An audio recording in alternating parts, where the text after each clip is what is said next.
دنیا میں لے کے شاہ سے اے یارو تا فقیر، دنیا میں لے کے شاہ سے اے یارو تا فقیر، خالق نہ مفلسی میں کسی کو کرے اسیر، خالق نہ مفلسی میں کسی کو کرے اسیر، اشراف کو بناتی ہے ایک آن میں حقیر، کیا کیا میں مفلسی کی خرابی کہوں نذیر۔ ناظرین، میں ہوں بسم اللہ آفتاب عالم، آپ دیکھ رہے ہیں اردو ہندی نالج چینل۔ ہمارا جو آج کا انتخاب ہے وہ ہے نذیر اکبر آبادی۔ نذیر اکبر آبادی اردو UGC نیٹ کا جو یونٹ نمبر 4 ہے، نظم گوئی۔ تو نظم گوئی میں سب سے پہلے شاعر ہیں نذیر اکبر آبادی۔ آئیے جانتے ہیں نذیر اکبر آبادی کا تعارف اور ان کی تصانیف۔ سب سے پہلے نذیر اکبر آبادی کا اصل نام شیخ بلی محمد تھا اور نذیر تخلص۔ نذیر کی پیدائش 1736، 35 یا 40 دہلی میں ہوئی۔ ان کی پیدائش میں نقادوں میں اختلاف ہے۔ نذیر کی وفات 1830 کو آگرہ اکبر آباد میں ہوئی۔ نذیر اکبر آبادی کے والد کا نام شیخ محمد فاروق تھا۔ نذیر اکبر آبادی کی شادی دہلی کے معزز آدمی عبد الرحمن خان چغتائی کی نواسی طہر النساء بیگم سے ہوئی۔ طہور النساء بیگم سے ہوئی اور نذیر کی 2 اولادیں تھیں، ایک لڑکا گلزار علی اور ایک لڑکی امامی بیگم۔ نذیر اکبر آبادی کے 12 بھائی بہن تھے اور نذیر 13ویں اولاد تھے اپنے ماں باپ کے۔ نذیر اکبر آبادی 1757 میں احمد شاہ ابدالی کے حملے کے وقت دہلی کو چھوڑ کر اپنی ماں کے ساتھ اکبر آباد آگرہ میں آ گئے تھے۔ یاد رکھنا، بہت مرتبہ امتحان میں پوچھا جاتا ہے کہ نذیر اکبر آبادی کی پیدائش کہاں ہوئی، تو آپ کو دہلی بتانا ہے۔ ان کے نام کے آگے اکبر آباد لگا ہے، لیکن یہ اکبر آباد میں پیدا نہیں ہوئے۔ اب جانتے ہیں ان کی تعلیم۔ نذیر اکبر آبادی کی تعلیم قرآن اور فارسی میں ہوئی۔ نذیر نے فارسی میں اچھی استعداد کر لی تھی۔ نذیر اردو، پنجابی بھاشا، مارواڑی اور ہندی زبان سے اچھی طرح واقف تھے۔ نذیر آگرہ میں لڑکوں کو پڑھاتے تھے۔ نذیر کی عمر کا زیادہ تر حصہ استادی میں گزرا۔ نذیر اکبر آبادی نے اردو شاعری میں سب سے زیادہ متروک الفاظ کا استعمال کیا ہے۔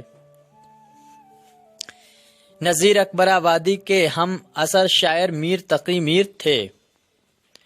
نذیر اکبر آبادی کو اردو شاعری میں عوامی شاعر کا نمائندہ کہا جاتا ہے۔ نذیر اکبر آبادی پر لکھے ہوئے ڈرامے کا نام آگرہ بازار ہے، جس کو حبیب تنویر نے لکھا، جو پہلی بار جامعہ ملیہ اسلامیہ 1959 میں کھیلا گیا۔ نذیر اکبر آبادی کی شاعری کا دائرہ بہت ہی وسیع ہے۔ انہوں نے مختلف موضوعات پر نظمیں لکھی ہیں، جیسے میلے ٹھیلے، کھیل تماشے، حب الوطنی، تصوف، حکمت و ہندوستان کے موسم اور فصلیں وغیرہ ان کے پسندیدہ موضوعات ہیں۔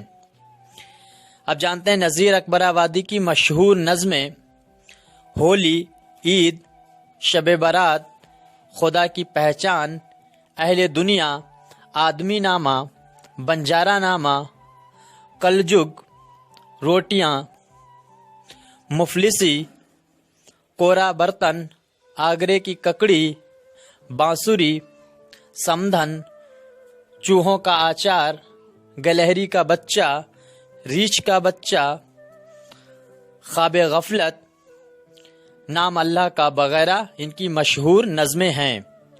یاد رکھنا ان کی جو نظم جو ہے وہ نظم کل یگ، اس کو ہندی میں کل یگ کہتے ہیں، اردو میں اس کو کل یگ کے نام سے نظم کو لکھا ہے نذیر اکبر آبادی نے۔ نذیر پتنگ بازی، کبوتر بازی، بٹیر بازی، کبڈی، شطرنج وغیرہ کھیلا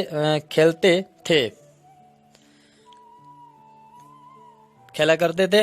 ان سب کا ذکر ان کی شاعری میں ملتا ہے۔ جو یہ کھیل کھیلتے تھے ان سبھی کا ذکر ان کی شاعری میں ملتا ہے۔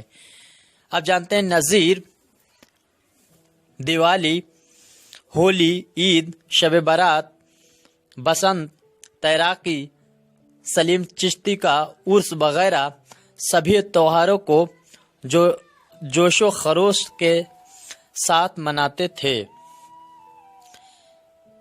نذیر اکبر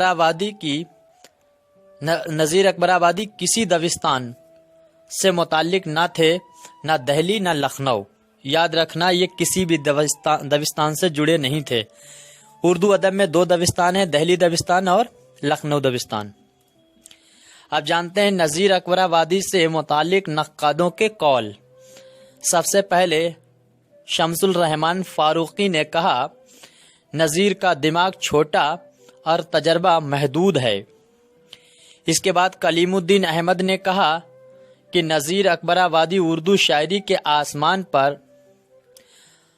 درخشندہ ستارہ ہیں۔ احتشام حسین رضوی نے کہا نذیر اکبر آبادی نے اردو شاعری کے محل کے اندر چور دروازے کی بنیاد ڈالی اور پہلی دفعہ ہم بادشاہوں، نوابوں اور وزیروں کے ساتھ اردو شاعری کی بساط پر عام انسانوں کو بھی دیکھتے ہیں۔ نیاز فتح پوری نے کہا نذیر کو چٹکلے باز شاعر کہا ہے۔ نیاز فتح پوری کا دوسرا قول ہے نذیر اپنی خصوصیات کے لحاظ سے ہندوستان کا عجیب و غریب شاعر تھا، جس میں کبیر کے اخلاق اور خسرو کی ذہانت کا نہایت دلکش امتزاج پایا جاتا ہے، لیکن افسوس ہے کہ وہ بہت قبل از وقت پیدا ہوا۔ وہ اس زمانے کا شاعر تھا اور اس زمانے میں اسے ہونا چاہیے تھا۔ اس کے بعد آخری قول ہے مجنو گورکھپوری نے کہا نذیر کی نظم کلجگ کو روسوں کے معاشراتی عہد نامے کے مماثل قرار دیا ہے۔ تو ناظرین، میں نے آپ کے سامنے آج نذیر اکبر آبادی کا تعارف اور ان کی تصانیف پیش کی۔ اب ملتے ہیں ایک نئی ویڈیو میں، تب تک کے لیے خدا حافظ، شکریہ۔